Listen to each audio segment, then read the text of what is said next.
അമേരിക്കയുമായുള്ള ചർച്ചകൾക്ക് ഉപാധികൾ മുന്നോട്ട് വെച്ച ഇറാൻ ആണവ പദ്ധതികളുടെ കാര്യത്തിലും ഹോർമൂസിലെ ഗതാഗതത്തിലും നിയന്ത്രണങ്ങൾക്ക് വഴങ്ങില്ലെന്നാണ് ഇറാന്റെ തീരുമാനം. ഇക്കാര്യം രേഖാമൂലം പാകിസ്ഥാൻ വഴി അമേരിക്കയെ അറിയിച്ചെന്നാണ് അന്താരാഷ്ട്ര മാധ്യമങ്ങൾ റിപ്പോർട്ട് ചെയ്യുന്നത്. സമാധാനപരമായ ആണവ പദ്ധതി ഉപേക്ഷിക്കില്ല എന്നതാണ് ഇറാൻ മുമ്പ് പ്രഖ്യാപിച്ച നിലപാട്. ഹോർമൂസ് കടക്കാൻ കപ്പലുകളിൽ നിന്നും ഇറാൻ പണം ഈടാക്കാനും തുടങ്ങിയിരുന്നു.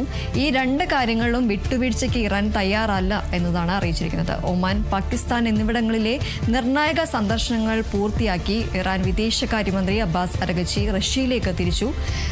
മേഖലയിലെ സുരക്ഷാ സാഹചര്യങ്ങൾ വിലയിരുത്തുന്നതിനും സമാധാന ശ്രമങ്ങൾ ഏകോപിപ്പിക്കുന്നതിനുമായി പാകിസ്ഥാനിലെ ഉന്നത ഉദ്യോഗസ്ഥരുമായി ചർച്ചകൾ നടത്തി.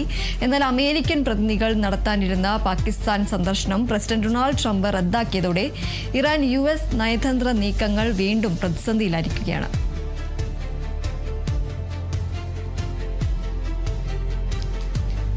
അമേരിക്കയുമായുള്ള ചർച്ചകൾക്ക് ഉപാധികൾ മുന്നോട്ട് വച്ചിരിക്കുകയാണ് ഇറാൻ. ആണവ പദ്ധതികളുടെ കാര്യത്തിൽ ഹോർമൂസിലെ ഗതാഗതത്തിലും നിയന്ത്രണങ്ങൾക്ക് വഴങ്ങില്ല എന്നതാണ് ഇറാന്റെ തീരുമാനം. ഇക്കാര്യം രേഖാമൂലം പാകിസ്ഥാൻ വഴി അമേരിക്കയെ അറിയിച്ചെന്നാണ് അന്താരാഷ്ട്ര മാധ്യമങ്ങളടക്കം റിപ്പോർട്ട് ചെയ്യുന്നത്. സമാധാനപരമായ ആണവ പദ്ധതി ഉപേക്ഷിക്കില്ല എന്നതാണ് ഇറാൻ മുൻപ് പ്രഖ്യാപിച്ച നിലപാട്. ഹോർമൂസ് കടക്കാൻ കപ്പലുകളിൽ നിന്നും ഇറാൻ പണമടക്കം ഈടാക്കി തുടങ്ങിയിരുന്നു. ഈ രണ്ട് കാര്യങ്ങളിലും വിട്ടുവീഴ്ചയ്ക്ക് ഇറാൻ തയ്യാറല്ല എന്നതാണ് അറിയിച്ചിരിക്കുന്നത്. ഒമാൻ, പാകിസ്ഥാൻ എന്നിവിടങ്ങളിലെ നിർണായക സന്ദർശനങ്ങൾ പൂർത്തിയാക്കി ഇറാൻ വിദേശകാര്യമന്ത്രിയായ അബ്ബാസ് അരഗച്ചി റഷ്യയിലേക്ക് തിരിച്ചിട്ടുണ്ട്.